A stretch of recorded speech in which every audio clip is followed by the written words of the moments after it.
Shalom, as we continue our journey through Psalms with Psalm 93, allow me just to point out that this psalm is often thought of as a continuation of the immediately preceding Psalm 92, which is the Shabbat psalm. One of the things that's notable about Psalm 93 liturgically is that, first of all, this psalm was designated as the psalm for Friday morning that would be uh, sung by the Levites during temple times. So, in that sense, this psalm would have been thought of as a kind of a transition or a segue on Friday morning into the Shabbat evening, even though it follows the Shabbat psalm. That's number one. Number two, on Friday evening, during the Kabbalat Shabbat service, the service to welcome Shabbat, right after Psalm 92 is recited, the Shabbat psalm, 93 is recited immediately following. So we have this psalm recited twice on Fridays. First, Friday morning at the end of the morning service, and second, during the Shabbat evening service, Friday night, after the recitation of the Shabbat psalm.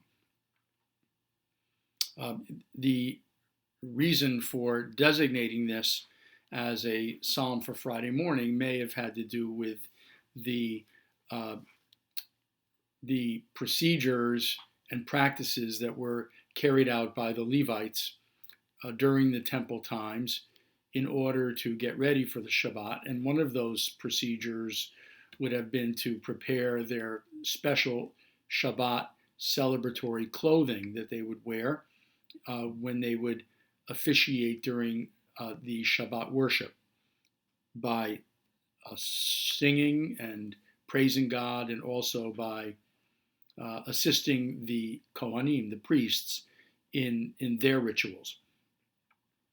So the psalm begins with a reference to God being robed in grandeur, robed and girded with strength, and just as God, as king, is robed in a special way, the Levites were robed and dressed in a special way, preparing for Shabbat. And also, this psalm is repeated a second time Friday evening because of its obvious references to the world of creation. Let me read it for you now. It's a very brief psalm. The Lord is king, he is robed in grandeur. The Lord is robed, he is girded with strength. The world stands firm, it cannot be shaken. Your throne stands firm from of old. From eternity you have existed. The ocean sounds, O Lord. The ocean sounds its thunder. The ocean sounds its pounding. Above the thunder of the mighty waters, more majestic than the breakers of the sea, is the Lord, majestic on high. Your decrees are indeed enduring. Holiness befits your house, O Lord, for all times. So let's point out that the psalm brings out the themes of creation and the created world. The world stands firm, the world that God created, of course, and rested from creation on the Sabbath day.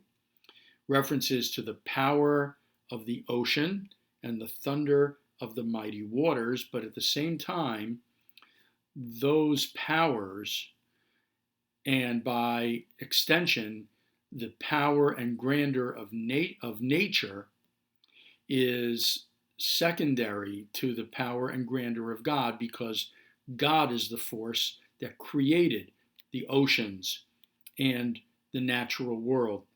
And that is why the psalmist points out, above the thunder of the mighty waters, more majestic than the breakers of the sea, is the Lord, majestic on high. You have that image of God sitting on God's throne, robed in grandeur and strength, somehow creating the natural world, and after the creation has been effected, somehow performing management and supervision in a providential way over the world that God created.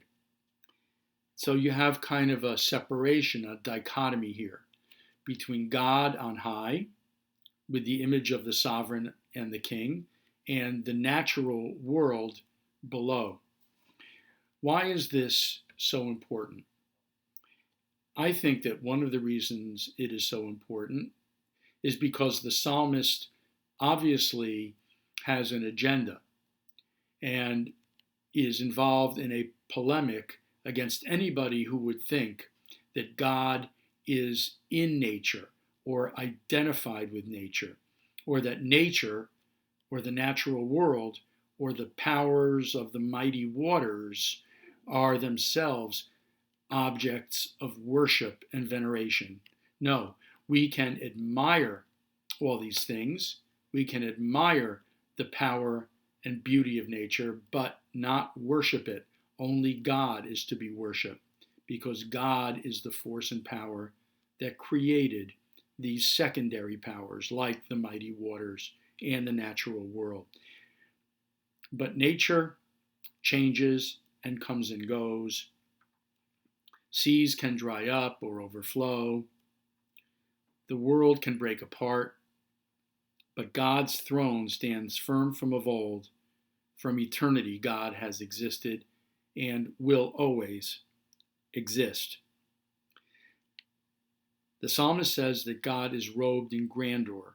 He uses the word Adonai Malach Geut Lavesh. Geut means grandeur. But when that word is applied to human beings, that same word is translated as arrogance.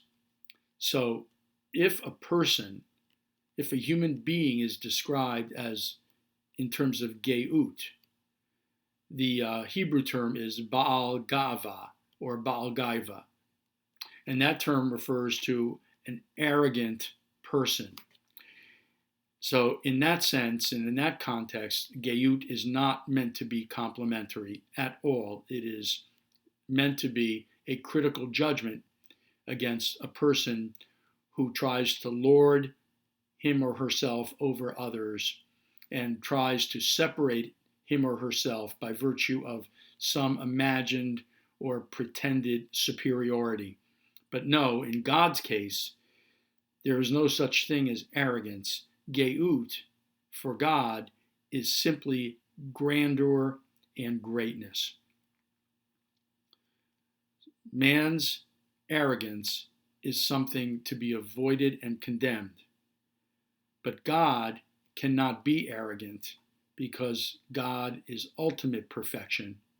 And Geut, in the context of God's existence, is something that can only be understood as something grand and strong and admirable, something to be venerated, something to be worshiped. So this psalm kind of sets us straight and reminds us that as creator, God brought forth the world by virtue of God's power of speech. And after God created the world, God maintains the world faithfully with loving kindness and through mercy and compassion. But God is not to be misunderstood as a power or being that is the same or identified with the natural world.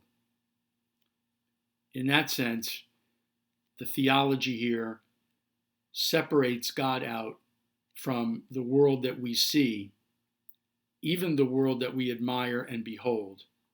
But as I said earlier, that natural world with all its power and beauty stands for a higher power, one that brought this world into being through this power, through its creative force.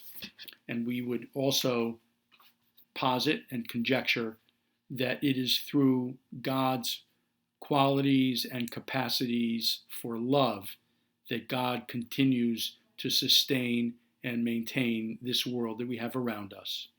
Thank you.